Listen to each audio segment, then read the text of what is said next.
Magandang gabi, ako'y nagbabalik, DJ B-Boy Bibo para sa ating tuloy-tuloy na BB Time tungkol sa usaping mixed signals. Para sa mga nagtataka po natin, yes pre no, at napapaisip kung ano nga ba ang kahulugan ng salitang mixed signals, hindi po ito yung nasa cellphone ninyo, iba po ito. Ito po ay terminology na ginagamit ngayon sa kaharutan at kalandian at karupukan. Hindi, charot lang. Pero ito nga no, ang kahulugan or ang modern term, ang mixed signals. So, di ba nalito na rin ako. Mixed na yung sinasabi ko. Hindi, ang mixed signals po ay ang modern term na ginagamit para sa mga taong urong sulong. Kung ikaw kuya pinanganak ka noong 19 kopong-kopong, malamang sa malamang alam mo ang kahulugan ng salitang urong sulong. Di ba may kantangang ganyan eh, urong sulong ka, bakit ka ganyan? Come on! Halimbawa, ngayong araw, yung partner mo o yung kaharutan mo ay masyadong masaya. Kaya grabe rin siya sa'yo magpabida. Naakala mo naman talaga mahal na mahal ka. Well, akala mo lang yun.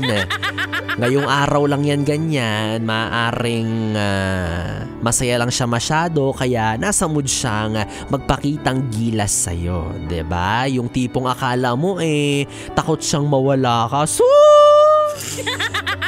Kaya ikaw, eto naman, syempre, kapag pinakitaan ka ba naman ng ganon, di ba, sino nga ba naman ang hindi magigiyang at mahuhulog ang salawal? Syempre, matutuwa ka, di ba? Feeling mo, finally, ito na yun. Ito na yung hinihintay kong pagbabago. Finally, mahal niya na rin ako. Sana magtagal to kahit man lang isang linggo. Di ba? Kasi ito nga yung mga tao na mahal ka ngayon, tapos bukas hindi, tapos bukas ulit, mahal ka, tapos bukas ulit hindi, pabago-bago. Ang gulo-gulo. Tapos kapag pinakitaan ka ng maganda, feel na feel mo naman, umaasa ka na sana lagi siyang ganyan. Pero ito ang twist. Kinabukasan, siya ay nasa ibang katauhan na naman. Surprise! Parang walang gana sa'yo, wala na namang pakialam sa presensya mo, wala ka namang ginagawang mali, pero parang hindi siya interesado sa'yo. O diba, nakakalito. Parang si Raul. Isipin mo, para kang nasa Hilpuyat Avenue. Isang mahabang daan na punong-puno ng traffic lights. Imaginein mo Di mo ma-imagine. Di ba nakakadaan ng Hilpuyat? Isang mahabang daan na bawat kanto may traffic lights. Imagine kapag yung mga traffic lights na yun nagloko. Anong epekto? Malaking gulo. Di ba? Yung mga kotseng dumadaan, lahat yan magiging sali-saliwa, walang maayos na direksyon. Kaya naman ganun din sa relasyon. Hindi naman masyadong masakit. Sobra lang. Di ba? Isipin mo, kahapon mahal ka, bukas hindi pala. Tapos sa makalawa, babawi siya. Ang tawag po dyan ay climate change. Ito ay isang uri ng taong merong isip na pabago-bago at pabago-bagong puso. Kaya naman yes pre no, baka naman yung mixed signals na pinapakita niya sa'yo, siguro ayun na yung signal or ayun na yung hudyat na tigilan mo na ang pag-engage sa taong ito. Diba? Kasi bakit nga ba may mga ganyang klase ng tao? Ito yung mga taong hindi consistent sa kanilang nararamdaman, yung mga taong hindi kayang panindigan kung ano yung sinabi kahapon at kanyang gagawin ngayon, diba? Totally magkaiba. Kaya wag ka maniwala kapag sinabi ng partner mo ngayon na, "Baby, I love you, mahal na mahal kita," kasi maaaring bukas posible ang mag-iba. Diba? Daya dapat araw-araw kung ano yung nararamdaman mo sa isang tao, as much as possible, dapat consistent, dapat tuloy-tuloy, dapat dire-diretso. At kapag interesado ka talaga sa isang tao, ipakita mo, diba? Ibida mo na ganyan ka hanggang sa dulo. Hindi yung ngayon, giyang na giyang ka sa kanya, mahal na mahal mo siya, tapos bukas hindi naman pala. Ang kalisaanit nun. And usually nangyayari itong mixed signal sa mga tao or magkarelasyon or di pala magkarelasyon, mga magka-fling?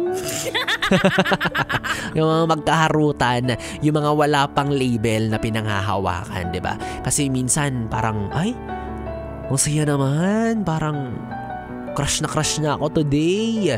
Tapos bukas hindi na naman. O di ba? Paulit-ulit tayo. Paulit-ulit yung sinasabi ko kasi ganyan na ganyan yung pinaparanas niya sa'yo. O alam mo na, sasabihin mo, paulit-ulit naman to si Biboy. Malamang, tinatry kong explain sa'yo sa pinakamadaling paraan at ma-realize mo na ganito yung ginagawa sa'yo ng taong pinapakitaan ka ng katauhan na kung ano-ano.